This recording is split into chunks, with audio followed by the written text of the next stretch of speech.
Baik sobat ngerti pajak.id, kita masuk ke pengisian SPT bagian induk ya. Namun sebelum pengisian kita perlu mengenal dulu apa itu SPT induk untuk SPT tahunan PPh orang pribadi. Jadi sebelum pengisian atau sebelum kita melihat SPT induk, terlebih dulu ada disclaimer ya. Jadi informasi yang disampaikan pada media ini dapat berubah sesuai proses pengembangan sistem di Direktorat Jenderal Pajak dan ketentuan peraturan perpajakan terbaru ya. Baik, untuk induk SPT PPh orang pribadi ini ada beberapa bagian yang harus diisi ya. Jadi induk ini untuk SPT PPh orang pribadi ini ada dua bagian. Yang pertama muncul ya, yang itu pertama adalah induk dan lampiran 1. Untuk bagian induk di sini ada mulai dari header sampai pernyataan ya. Dia ada 12 bagian yang harus diisi. Baik, bagian yang pertama adalah untuk header ya. Header ini harus diisi oleh teman-teman. Di sini ada beberapa pilihan yang harus pilihannya atau pertanyaan yang harus diisi. Kemudian untuk yang berikutnya adalah identitas wajib pajak ya. Identitas wajib pajak ini sebagian sudah otomatis terisi.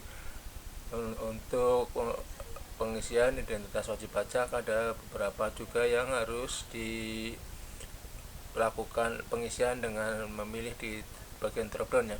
Kemudian bagian berikutnya adalah ikhtisar penghasilan neto, itu di bagian B ya. Untuk pengisiannya nanti kita dengan menjawab beberapa pertanyaan, kemudian dari pertanyaan ini menentukan langkah pengisian berikutnya.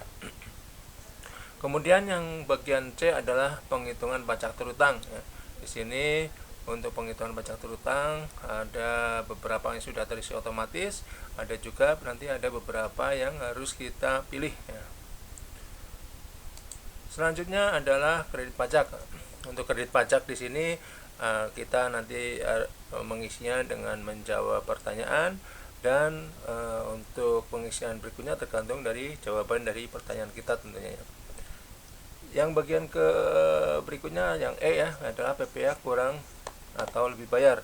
PPh atau kurang bayar di sini juga ada sebagian yang sudah terisi otomatis dari pengisian kita sebelumnya ya.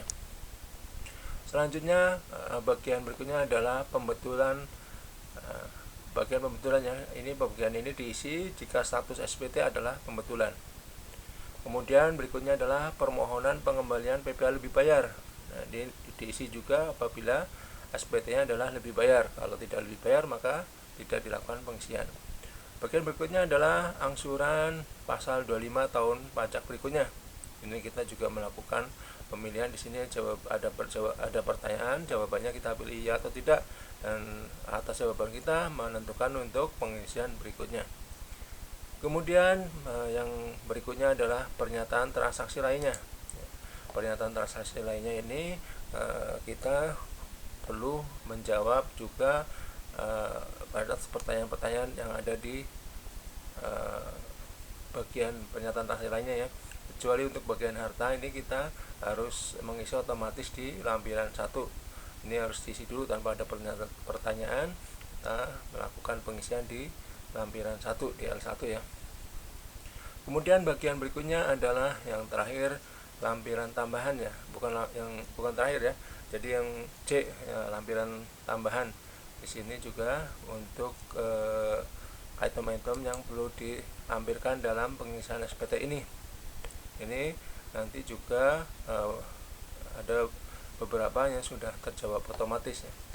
Yang kemudian yang terakhir adalah pernyataan. Nah, pernyataan ini kita mencentang pernyataan bahwa kemudian memastikan bahwa apa yang sudah kita isi telah benar, lengkap, dan jelas ya. Ini bagian terakhir untuk induk ya, sebelum nanti kita mengisi bayar dan pelaporannya. Oke, demikian untuk sekilas penyampaian atau kita melihat isi dari SPT induk atau isi bagian induk dari SPT PPh orang pribadi ya. Untuk selanjutnya ada kita bisa untuk pengisiannya bisa mengikuti video berikutnya ya teman-teman, di pengisian induk bagian header.